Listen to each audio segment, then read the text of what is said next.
So they directed us, they said, okay, so the flying machine is going to come in from there. And they would give us like a vague point and say, okay, like this area. So, because it's big, right? And they would say, okay, so look, and then they would cue us explosion, things like that. Yeah. Hi, I'm Alex DeLerma, and this is the Cinema Gym. If these videos are helping you and you want to see some more, please like, subscribe, comment. Let's keep this thing going.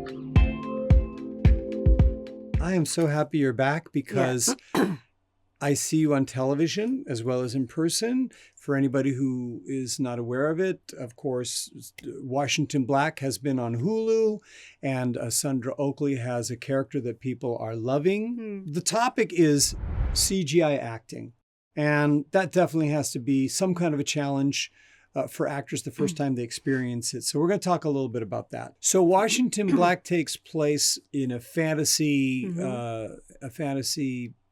environment, but it's tinged with like history.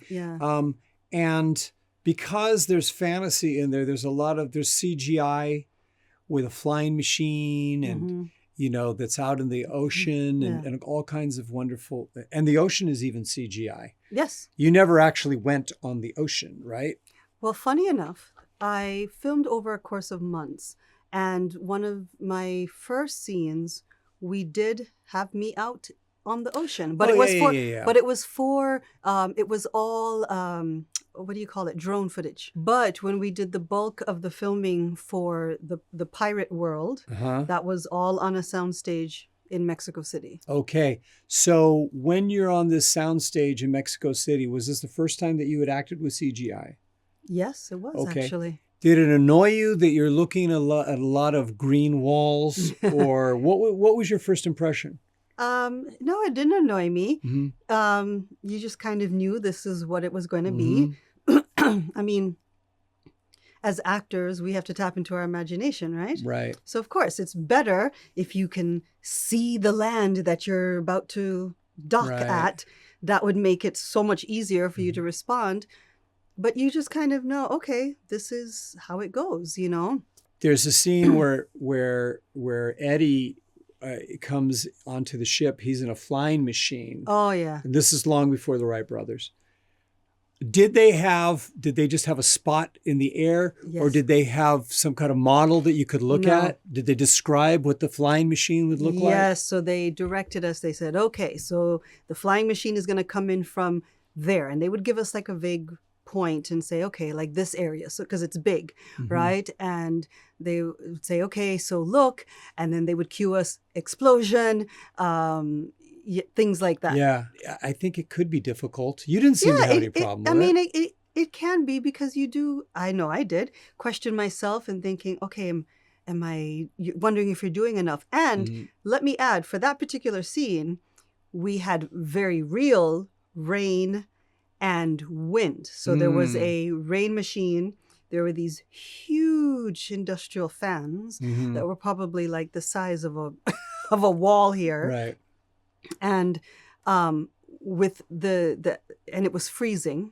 So you have cold water being, pouring down on you, and the fans where we can't hear anything. So we ran through the lines and we know what's coming next, but you add in that element and we were just looking at each other. It looks like you're just, right.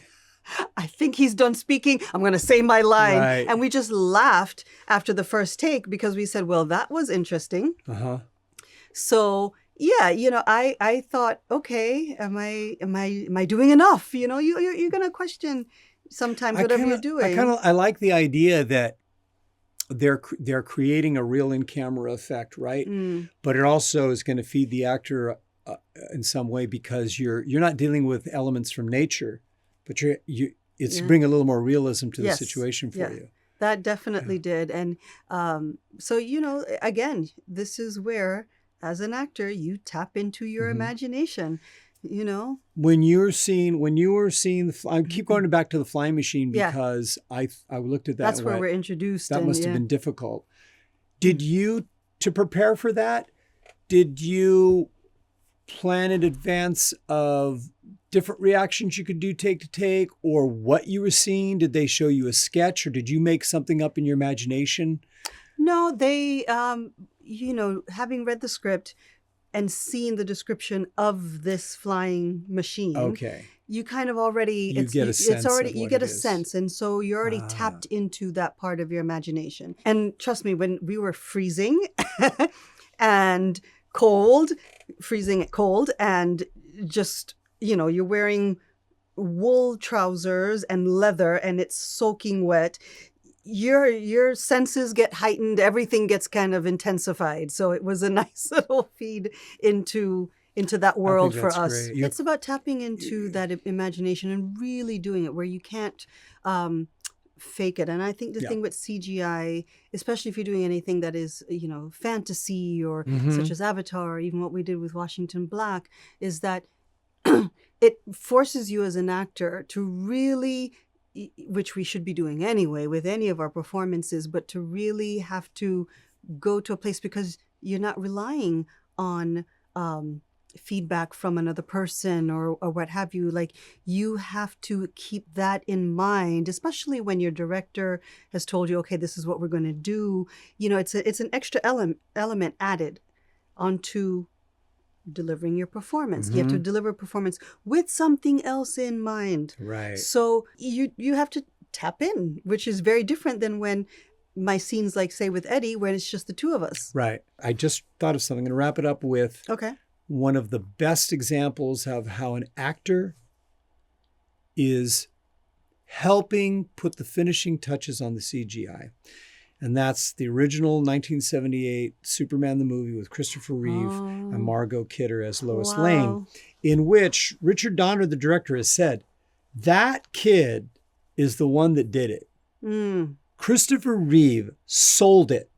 He was 100. We had him up for hours and hours and hours. And he was always so focused. And the tagline for the movie that they sold that movie with, "You will believe a man can fly," I think came true because he believed it. Yeah. The technology was amazing for the time, for 1978. Time, But the actor's the one. And to see how how the technology has evolved is just amazing, and it's incredible, and it's and it's something, and it's fun. It's fun. It's a fun element to add to your acting work when you're doing a project, and kudos to the people who create, who do that, who have that skill. Awesome. Yeah. If you haven't seen it yet, check out Sundra Oakley Yay. as Theodora on Washington Black on Hulu. Internationally. If you're interested in classes, seminars, or private coaching, you can visit the website. Hope to see you in the gym soon. TheCinemaGym.com for virtual one-on-one coaching for camera.